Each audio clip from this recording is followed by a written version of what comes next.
So welcome everybody to episode 14 of ReadyTech Remote Control series. Today's session, we will be covering student engagement and motivation, and Darren will be taking us through some useful tips and ideas and concepts that you can look to implement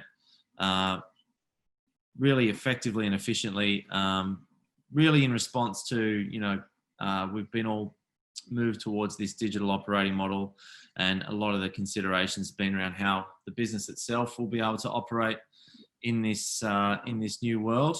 And we felt it would be important to explore how you can stay engaged and continue to provide a really high level of support and engagement for your students whilst trying to support them and service them remotely via either video or phone calls. So Darren's going to take us through some really practical advice.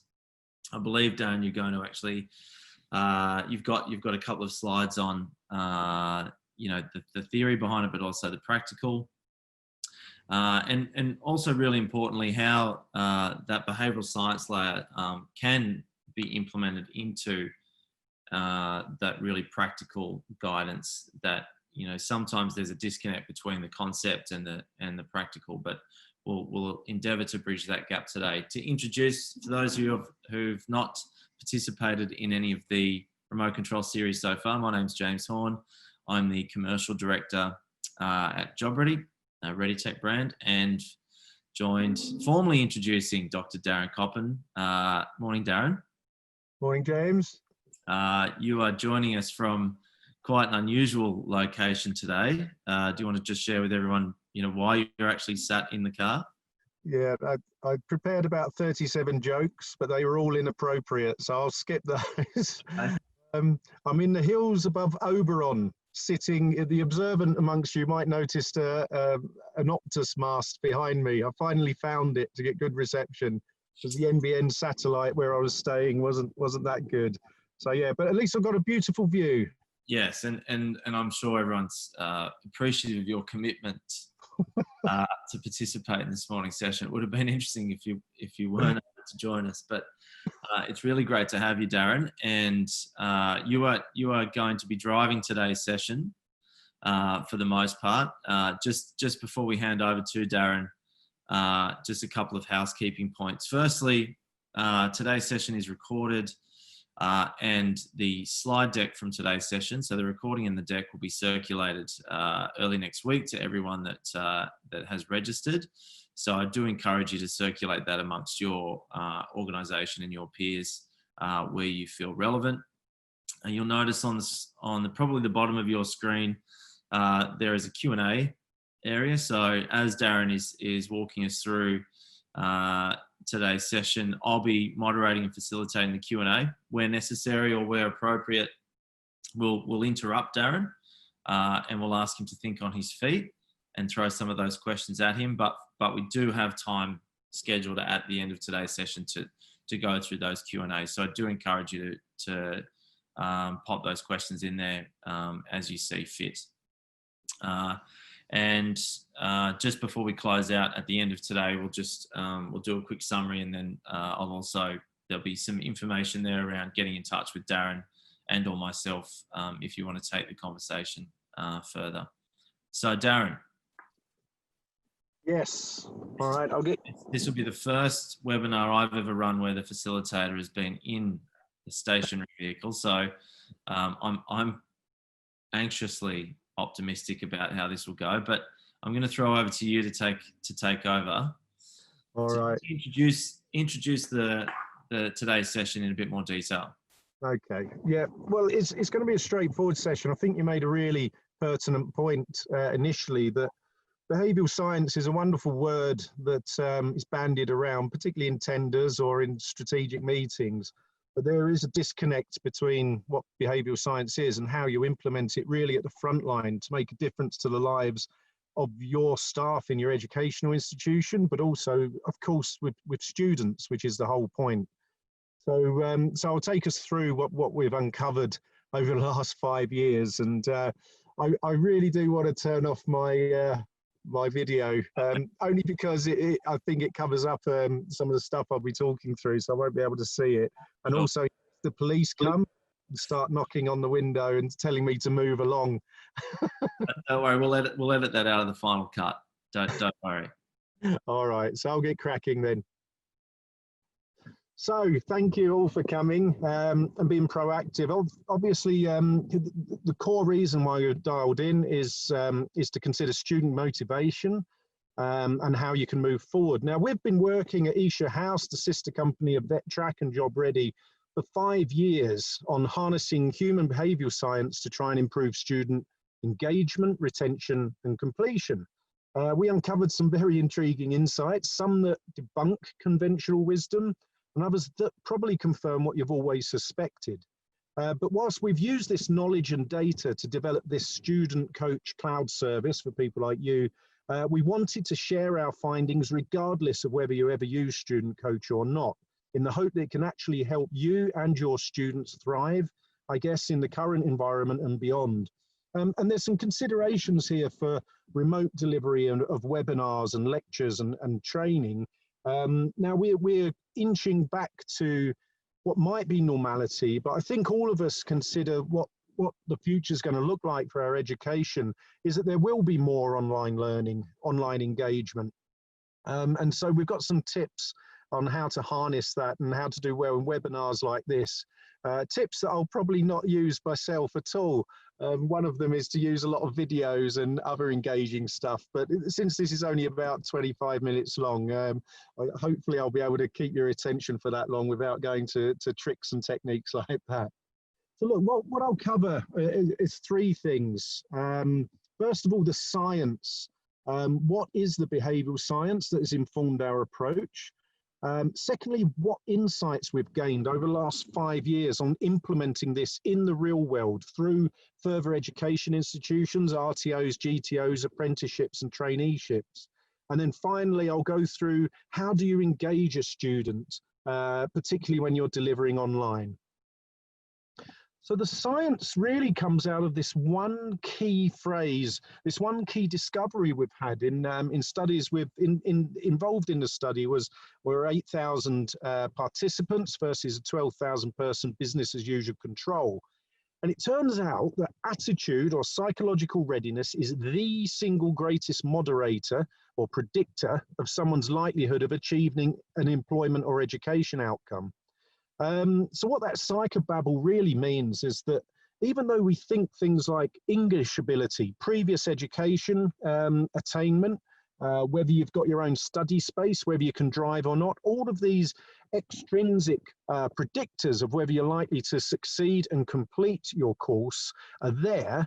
It turns out that an individual's attitude is the single greatest predictor. It trumps all of those things. But previously, we hadn't been able to measure it. Not least because if you ask somebody, oh, you're really up for this course, people never answer truthfully, not least to themselves. You know, the only answers are really yes, no, or maybe, but people nearly always say what they think you want to hear. So what we've spent over 10 years developing is a measure of somebody's intrinsic attitude, readiness, and commitment to an employment or education outcome, and then applying that to predict whether somebody's going to complete or not. This is the model we ended up honing in upon. It's called the trans-theoretical model of change, the stage of change model. And there are really these 5 stages from whether you're really up for something, which is action, or you're really against doing something or not committed or ready to do something, which is pre-contemplation. But what we've found with tens of thousands of students and apprentices and trainees over the last few years is that there aren't these 5 stages. There are in fact only 3. Action, people that are really up for a course. Pre-contemplation, people that have no idea why they've signed up to this course in the first place. And then in the middle, a new category that's been new to science. It's one of our greatest academic claims to fame is that we've uncovered this unauthentic action group. It's the group that's saying and doing all the right things, but there is something very significant undermining their likelihood to complete. So if we're talking about a 3-year long course or apprenticeship, probably about 80% of those in the unauthentic action stage will not complete, even though they're saying all the right things to their tutors, their lecturers, their student support when they sign up for a course. This is the real gold of the people that we can deal with and turn around and prevent dropping out. And these are the quiet ones. They don't really speak up and say there's a big issue. So we often ignore them and then scratch our heads at the end of the year wondering why so many people didn't complete. So now we can identify them through a 2-3 minute assessment, but you can also identify them. We've done tests where people can identify, where student coaches or lecturers can identify these different stages in their students by looking them in the eye. 64% of the time they get it spot on and right. It's whether you've got the chance or the time to do that, and particularly at the moment where it's pretty difficult looking someone in the eye, then it's hard to predict if somebody's actually engaged with your course or not. What we found with apprentices and trainees, we've had approaching 15,000 go through the assessment so far, is that at sign up, at gateway stage, 40% of apprentices are at risk. At sign up, that's the day they're signing up, they're at risk of dropping out. 34% are wobbly. They need specific types of support to prevent future dropouts. And 6% have no idea why they're there at all, why they signed up to that apprenticeship or traineeship. These people really do need a duty of care and signposting to what might really work for them and suit them. But this is remarkable as a predictor. But more importantly, it's a prescriber. Once you know which of these stages somebody's in, then we know through science, behavioural science, what sort of interventions engage with that individual best. And I'll share some of those facts with you right now. When we started to apply this model to online student support, this data is from about 3,000 or 4,000 online students from July 2016, when we first started to dabble in undertaking this sort of behavioural science predictive analytic student support tool. We found that for this particular client, with their sign-ups in July, they really followed that same pattern of apprenticeships and traineeships. 57% were really up for it. 5% had no idea why they had just signed up to this course that day. By September, though, with this client, with the new sign-ups, we saw that percentage that are wondering why they signed up, that 9%, it had almost doubled from 5%, and by November, it more than tripled to 17%. Those likely to complete had dropped down to 43% from 57% just a couple of months before. This was a very worrying trend. So we got in touch with the client. We weren't allowed to know which actual client this was. We were working with a student support and engagement group that were using our tool. And we said, look, we have to do something. There's something terrible going on here in terms of the quality of student signing up, or the reason they're signing up, or the marketing you're doing to engage with them. It's a plain and simple human duty of care that something's going to go wrong for these young people or the people signing up over the next few years, because nearly 60% of them now have almost no chance of completing. They're going to think they're failures. And this is on day one, we can identify them. Well, they ignored us. And we said, well, why? You know, we can really do something to turn these people around. And then we found out by the following April that company had gone bust. Now, of course, we couldn't commercialize a model, an assessment of somebody's genuine commitment and say to a student, hey, you're strong, or you're wobbly, or why are you here? So we had to adapt the phrases to things like gold, silver, and bronze. But then we worried that if a student sees that they're a silver or bronze student, they'll start questioning, hang on a minute, why aren't I gold? It's pretty obvious. So then we had to change the names to active, build, and coach, so that they're kind of ambiguous, these titles, but they're A, B, and C. So student support workers and all the people that look after them, pastoral care, really know which category the individual's in that they're talking to. What we do for each of these as well, I call this a prescriptive analytic. It's incredibly interesting, and you can, you know, the bean counters at your organizations can predict completion rates on the day that somebody signs up, and thereby predict revenues and cash flow. But more important to us was, once you know the category that somebody's in, you can tell student coaches exactly what to do with that individual to engage with them, what the student's thinking, what the coaching principles are, and some key strategies that science has told us works with somebody who has no idea why they're there, or there's something wobbly and undermining them. I'll give you a specific example for the build category. What the student is thinking, well, we know that such students are trying but finding some aspects of the course difficult, usually the time requirements, distractions and requirements for support. They might have felt coerced into the course. This is really particularly common, or they've leapt into it without really understanding what's involved. So the student coach must remind them of the benefits, and they'll have self-doubts, remind them of their strengths, achievements so far. The student coach principles, well, you've got to praise and nurture these individual students for the steps that have been taken. That's scientifically proven to engage with them and build self-efficacy, make them feel that they can influence their own future positively. You've got to reiterate to them, point to the course and ask for examples where they've successfully achieved a goal before, because right now they think they're not going to successfully achieve that course or complete it.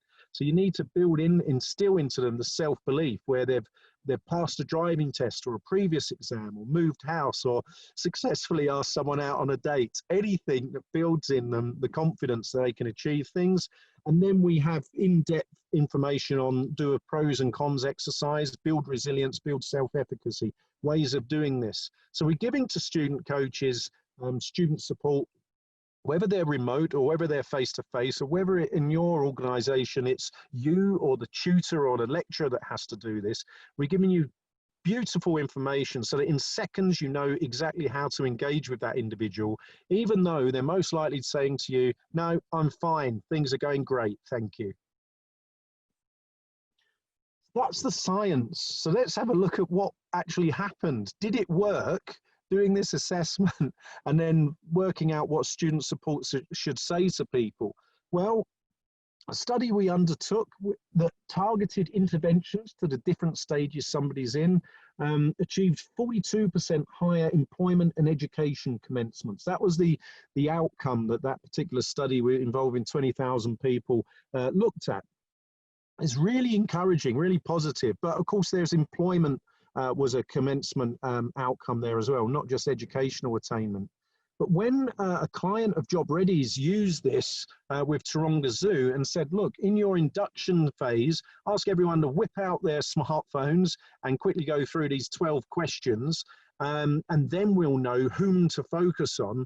The Cert 2 in animal studies for Taronga Zoo is oversubscribed as a course, which some of you will have, some of you won't have. You'll need to nurture every single student you have. But regardless, there was still only 52% completion rates. When they used this up front and identified the quiet ones that they should focus on, and the ones that were really up for their course that they shouldn't focus on so much, and yet they're the ones that are always putting their hand up and demanding the attention of the lecturer, then they got a 92% completion rate. So it's a remarkable success using this at induction. But then we were asked to do it with an FE Institute. They were encouraged by this data, these figures. Their hairdressing cohort, they asked us to undertake this. And it was remarkable. We found that only 12% of those surveyed were really up for the course they were on. 73% were wobbly, and 15% had no idea why they were on that course in the first place. What our predictor suggested was that there'd be a 76.6% dropout rate from hairdressing. To be honest, I thought that our algorithm had been broken by this particular course. I thought it didn't work. So we went to the college and we walked around to have a meeting with the student support team there and the head of department. And as I walked around into the hairdressing area, what I saw around me suggested that actually those failure rates might be more accurate than I might have feared.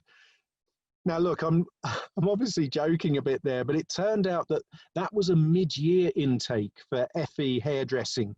So the mid-year are people that didn't really want to go into it, but then come the middle of the year, they think, I've got to do something, and they sign up to the course. So it was actually remarkably accurate. What was interesting, though, is that the student support said some people they thought were really happy with the course and up for it, were actually in the build stage. They were wobbly. And they would never have focused on them or thought that they needed support. Whereas some people that were loud and really really quiet, sitting in the corner, that they thought were disengaged, they actually turned out to be really up for the course and enjoying it. It was just their personality was more introverted. So it really helped student support focus on those that needed the support to improve the completion rates.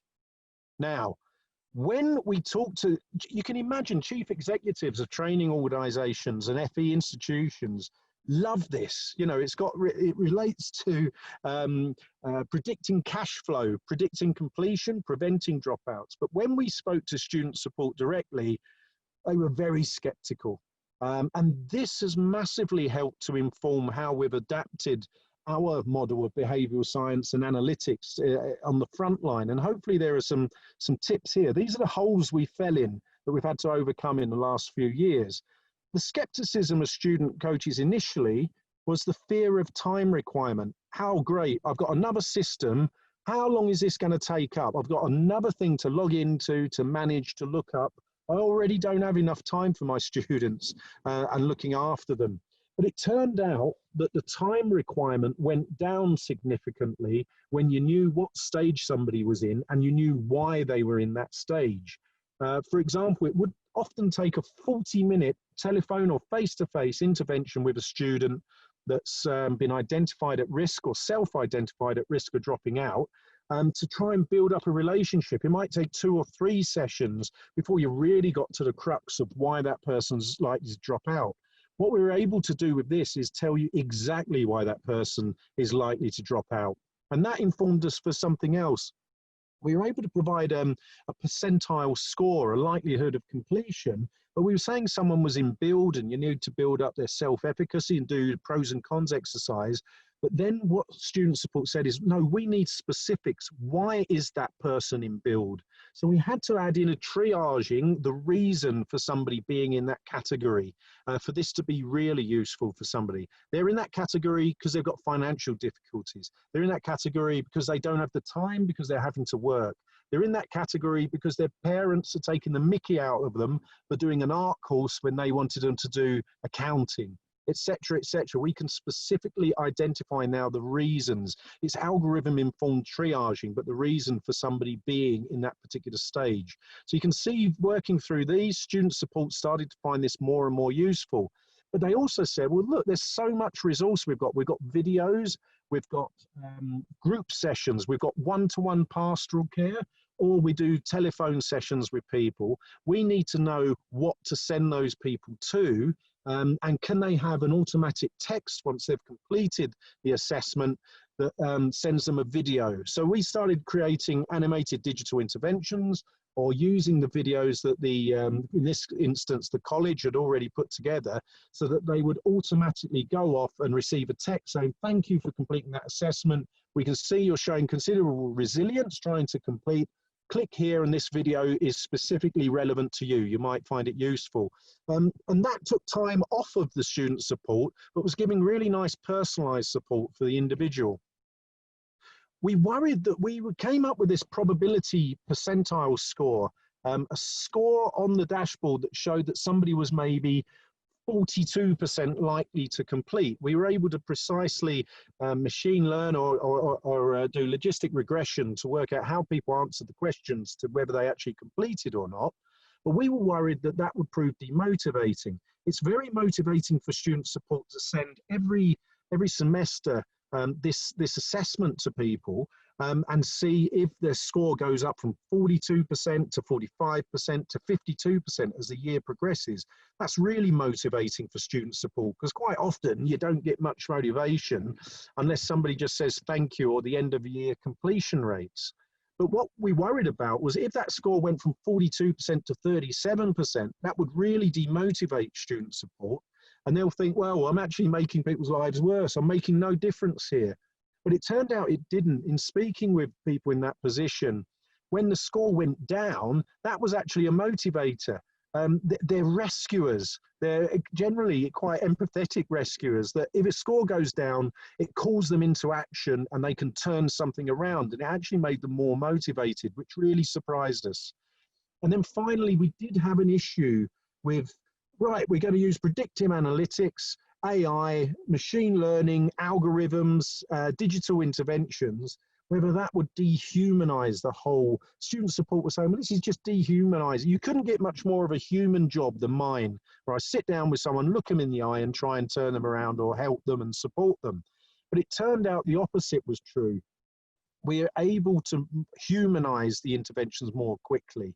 You're able to get to the crux of the matter very quickly, and particularly in the scenarios we're looking at the moment, where often when you're talking to a student, you're not looking them in the eye, then we're able to actually tell you what's really going on with that individual, so you can provide real, genuine, targeted rifle shot support, particularly when you're feeling like you don't have the time or resources that you'd love to spend a few sessions with somebody, relationship building with them. And of course, the need for that, the relevance of that is particularly acute now and probably in the future.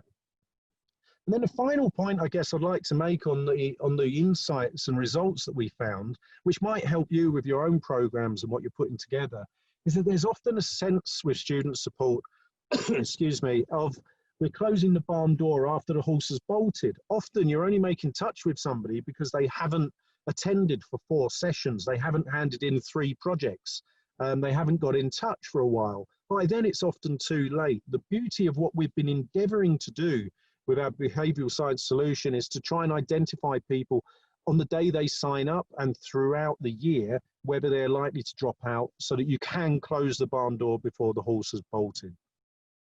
So to bring this around, just a couple of minutes, I wanted to spend on student engagement.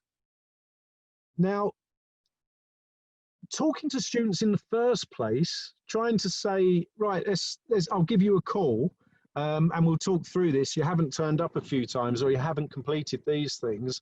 There's a lot of unknowns in this. So we've tried to give you some certainty on what works to actually get hold of a student on the phone in the first place.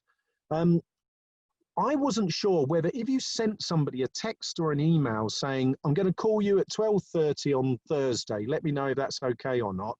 I thought that might make people avoid your call when they see you calling at 12:30 on a Thursday and they know who it is. But it turns out you actually get 30.1% more answers if you tell somebody when you're going to call, to expect that call. So that's got rid of that doubt and can make a significant difference to your effectiveness. If in that text or email you say to them, I'm going to give you a call here, but you use their first name in that communication, that improves response rates by 11%. If you're calling them from a 1300 number or an unknown number, then people are significantly less likely to answer. They're significantly more likely to answer you if your phone call is coming from their state. So for some of the online training organizations, if you're in Brisbane and your student's in Adelaide and they see a 07 number coming up, that significantly decreases their likelihood of answering. If you can get your, I think it's 04, isn't it, for Adelaide number come up, they'll be much more likely to answer. And also, if you've already provided something helpful and if benefits are set out of what they're going to get out of that call, then they're much more likely to answer. That's why some of the organizations have been loving us being able to send somebody a funny, short, sharp, relevant animated digital intervention via text, because they think, oh yeah, they've already sent me something useful, it wasn't so bad, so it makes them more likely to answer. And then this final point, asking a student to enter and repeat back the appointment, and affirming the social norm of, oh, I'd like to give you a call next Thursday. About 78% of students we've had a chat with have actually found this conversation useful before. That reduces did not attend by 31%. So some key tips there on how to engage with your students in the first place in terms of student support. And I wanted to just take a tiny aside that if we're dealing with young people, which kind of forms the slight majority of whom we're talking about here, and COVID-19, they're harder hit than us. They've not really experienced stuff and been able to put what we're going through into perspective. but they've got a lot going on in their lives in terms of it's been totally focused towards working towards exams, gap years, social freedom and jobs, and that's all been taken away from them for the last 3 months and probably another 6 weeks plus or so. They've had to give up so much short term in terms of socializing, graduations or whatever it might be, but as well as the long-term opportunities. They're going to be hardest hit when the economy starts creeping back into gear and the recession that we're all expecting occurs. The young people will be hardest hit. And all of this is for something that basically would only have been a cold for them. They wouldn't have been on respirators or in intensive care or ventilators. It would have just been a cold, and they've had to give all of that up. So just a bit of awareness that I'm sure you're all acutely aware of, that young people have had to face. But also a lot of your students, I've heard in the marketplace, so many of you have pivoted so well to going from lectures in person, in rooms, to online. But we've got to realize that our students, and that's laudable, how fast we've moved. We've got to realize these students didn't sign up for an online course, a massive open online course, and yet they're having to deal with it. So I thought it'd be useful to talk about great student engagement for the last 2 slides on how to engage people with webinars and online courses that might be useful for you or your colleagues. And James will be sending you a PDF of these slides afterwards, or we'll put together an infographic on this to send to you so that you can share if necessary with colleagues. The key is don't lecture when you're online. Actually, I'm a little bit worried I'm lecturing, but we'll see. But if you were a bad lecturer before, you'll be terrible online. Everything that made you a bad lecturer in person is amplified online. You have to use multimedia. PowerPoints and talking only don't work generally for these 40, 60-minute long lectures. Film and audio clips, online quizzes, live surveys, breakouts. Use all of those things as soon as you've got comfortable with them on Zoom, or all of the other options out there. But, you know, they didn't sign up for an online course, but man, they'll be a lot more engaged if you're using those tools. Also, as a teacher or lecturer, it's an opportunity to refocus on why you became a teacher in the first place, an opportunity you've waited for ages to go easier on students and make your content more relevant, passionate, and invigorating. There's a little bit more flexibility with the curriculum right now for each course. It allows you to provide empathetic content. This is important, to build content around the concrete skills and frameworks, yes, but to manage well-being and what's going on in the lives of your students right now in the COVID and post-COVID situation, which might be things like, you know, facing family loss of income, facing loss of homes where you're living, jobs, graduations, etc. If you make your content relevant and speak to that, then it's a lot more engaging for your students. And being empathetic is great in terms of content, but for you, you've got to be separate. You've got to be compassionate. You've got to feel for somebody, but not feel with them. Don't become a sponge for all of the issues of your students, as it will burn you out. Draw a line on personal disclosure, but ensure they know that you as the lecturer or tutor, or you as the student support person, are there, but there's relevant people to look after them.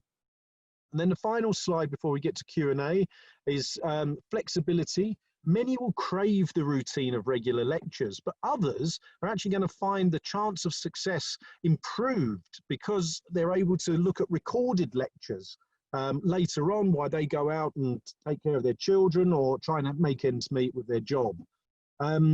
It's important for lecturers to have a high degree of self-care. The new online environment, delivering online when there's 30 faces staring at you on your laptop, leads to Zoom gloom. It's a lot more tiring initially as you're trying to pick up on all the social clues that you subconsciously do when you're in a face-to-face situation. So don't deny yourself disco naps, you know, having a little 20-minute nap in the middle of the afternoon because you're knackered from doing 5 other Zoom lectures that day.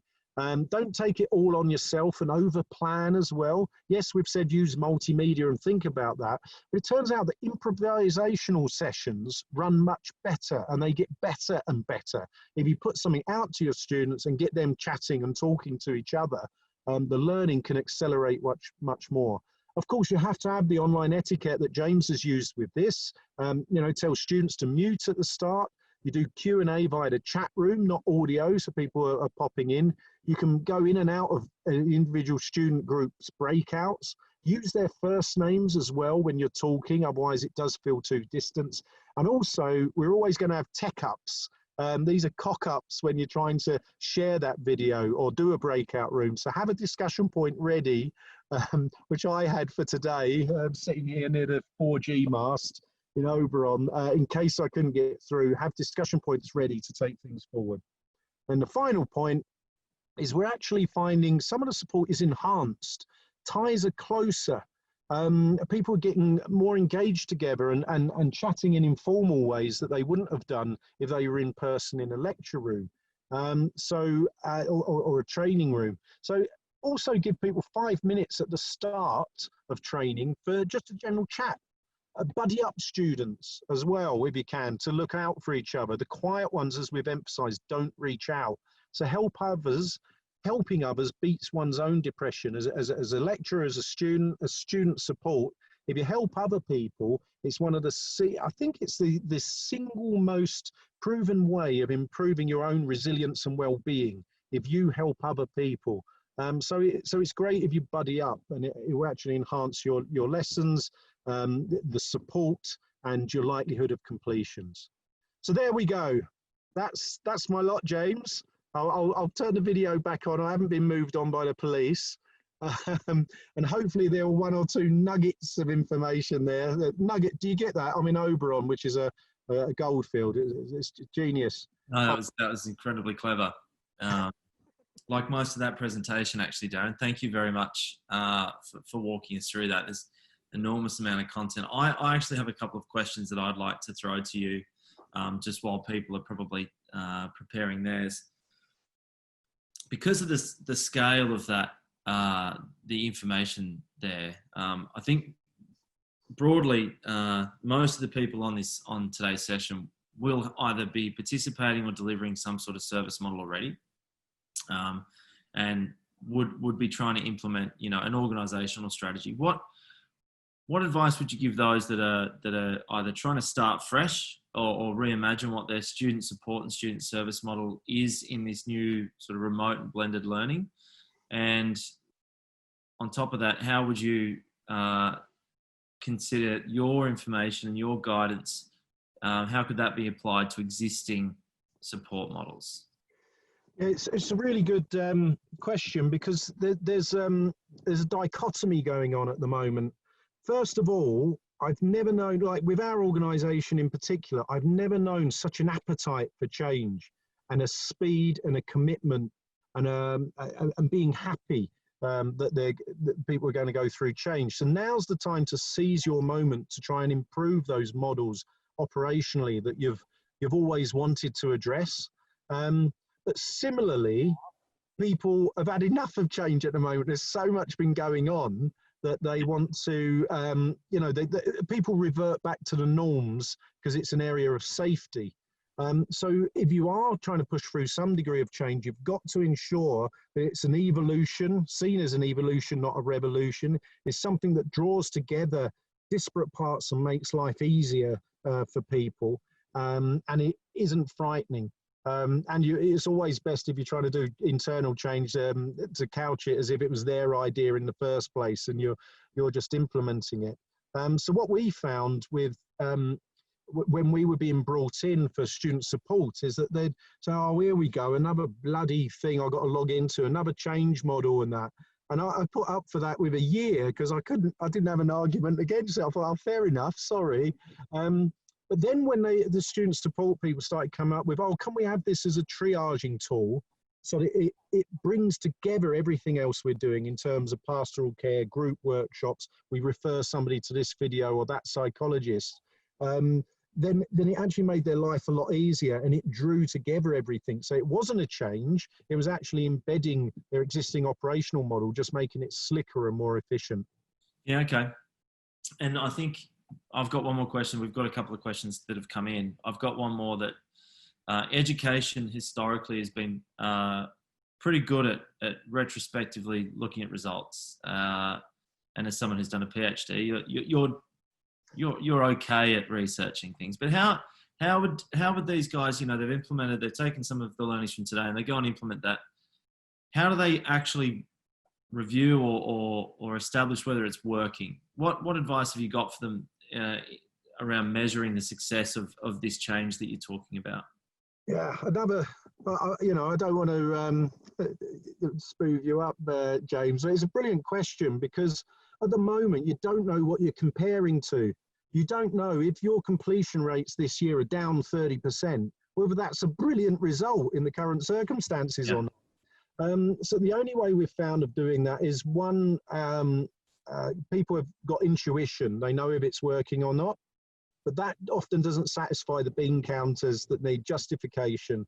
So it's usually piloting, and it's usually doing discrete areas so you can compare it with other areas or other classes or other intakes or other colleges or other, if you're a TAFE, you've got different locations, and seeing if your model works in one place and quickly measuring that and having absolute data on our completion rates are actually down 30%, but yours are down 50%. So we know this model's working. So it's having appropriate controls.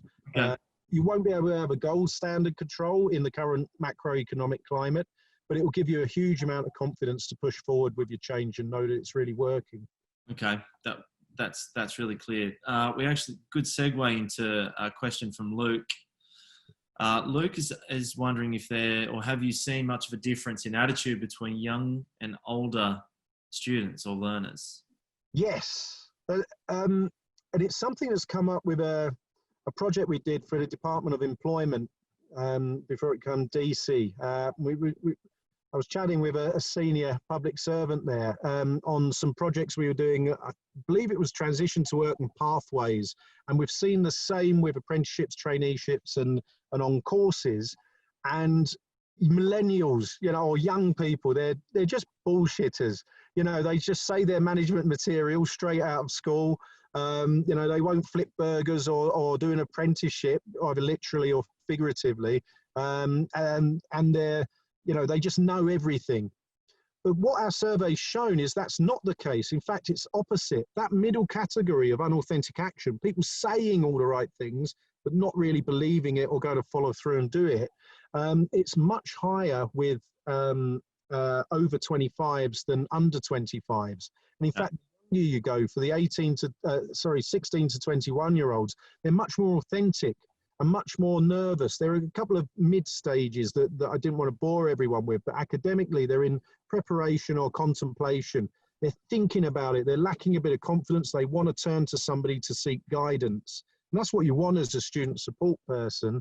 But yeah, there's a very statistically significant difference between young people and older people, and the younger people aren't bullshitters, the older people are. Okay, that's interesting.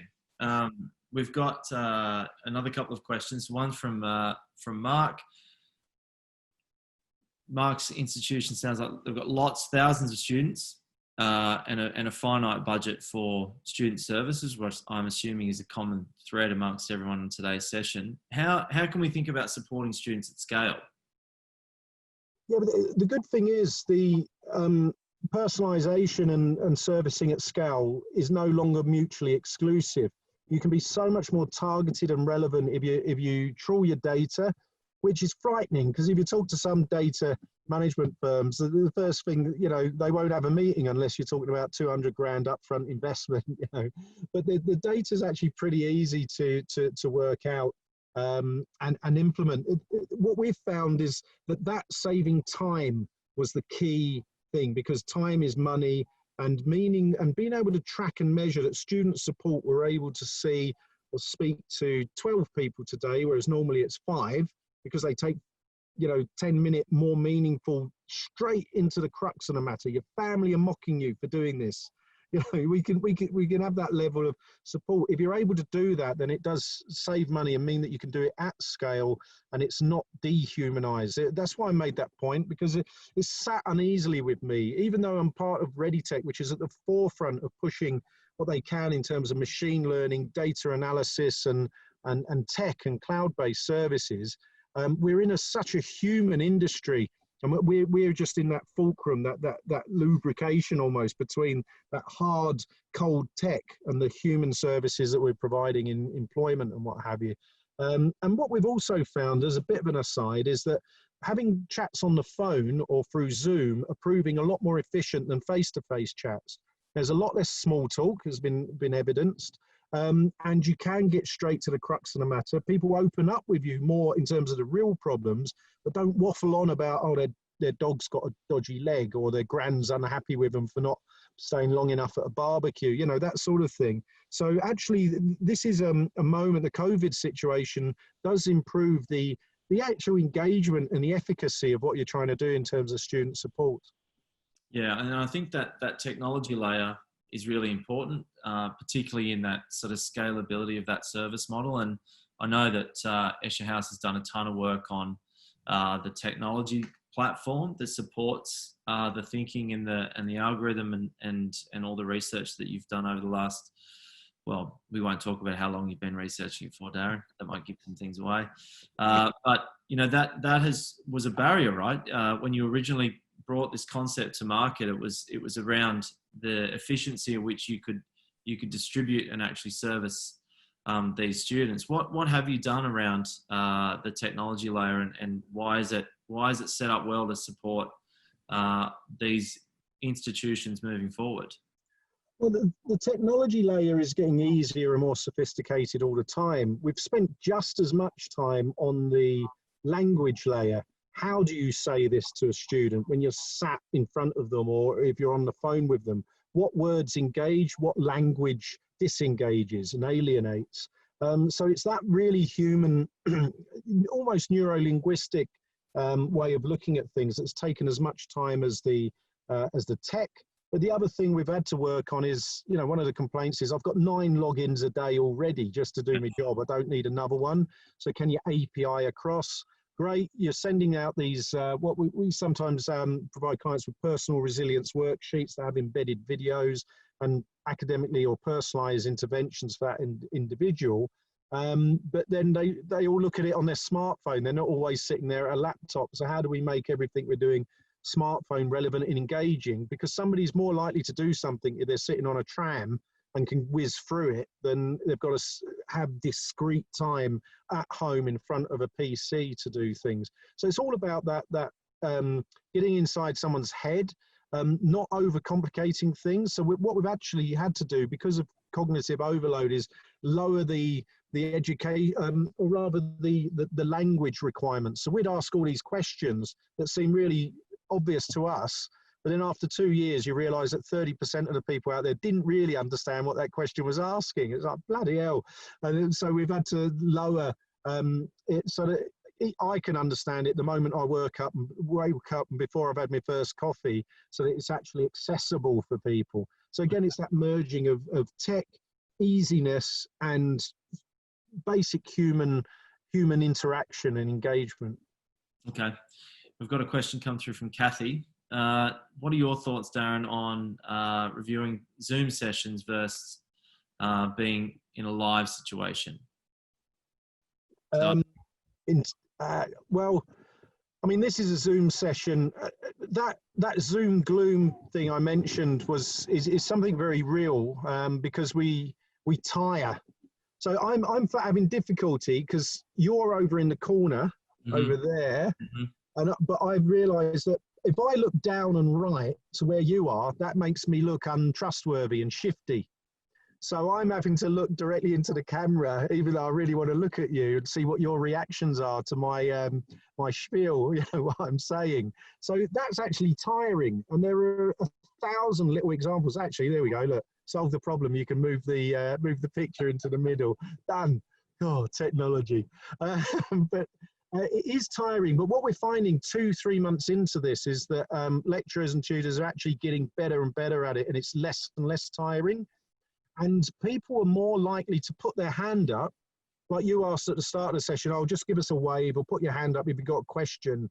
They're more likely to do it if they're remote than if they're in a classroom. There's less social stigma or embarrassment of taking things offline or doing it online so that you can put your hand up. It takes less effort to just on something and stick your hand up and everyone turns around and looks at you. So actually engagement can increase significantly, and there are more and more tips and techniques coming up for this. And I think we have accelerated remote delivery 5 years or so during these last 3 months. All of your clients, all of the people on this call will have. And I think it's just really encouraging because it gives us much better access to people everywhere, physically and mentally. And I think things will improve. And again, we've seen the engagement of our staff at Esher House improve significantly, although they're on this call and they might be texting me right now saying that's not true. But it's much better than it would have been if we were in our disparate offices or rarely seeing each other. We've made more of an effort and it comes a lot easier. Yeah, I think one of the overwhelming messages from the last 8 to 10 weeks has been it's possible. The move to digital, the move to blended delivery, it's more possible than what perhaps people thought. People have been a lot more decisive because they've needed to be. They've had to take more risks in terms of rolling out these sorts of technology solutions, and they're starting to see the upside of that. So I think that will certainly carry on. I hope to see that new attitude towards making more decisive decisions become more of a business as usual than the COVID-19 situation. I actually spoke to a peer of mine who's been doing some work with state training services, and pre-COVID-19 they were looking at a new office rollout, and off the back of a successful remote working model that they've had to implement, that project is now changed significantly. And someone like state training services, who I would say historically have been reluctant to move through a digital transformation, they are now fully embracing it and seeing the opportunities that it presents. So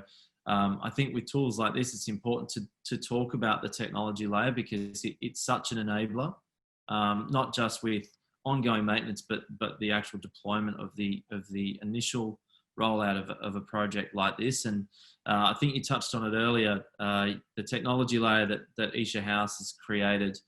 It's really important that it does have a relationship with other systems inside of an education business, like student management systems. And due to the luxury that we have as being all part of the ReadyTech group, we've been able to connect the Esher platform with our student management systems that fall under the ReadyTech banner, which is sessions that we're going to run after today. And I'll talk about that as we close off the session. We've got a couple more minutes. We do have another question. Actually, no, Kathy's just thanking you for your response. I'm assuming Kathy was happy with your answer, so that's good. If there's any other questions, or if there's no other questions, we'll wind it up there. Darren, what slide do we have after this? We've got your details on the slide there.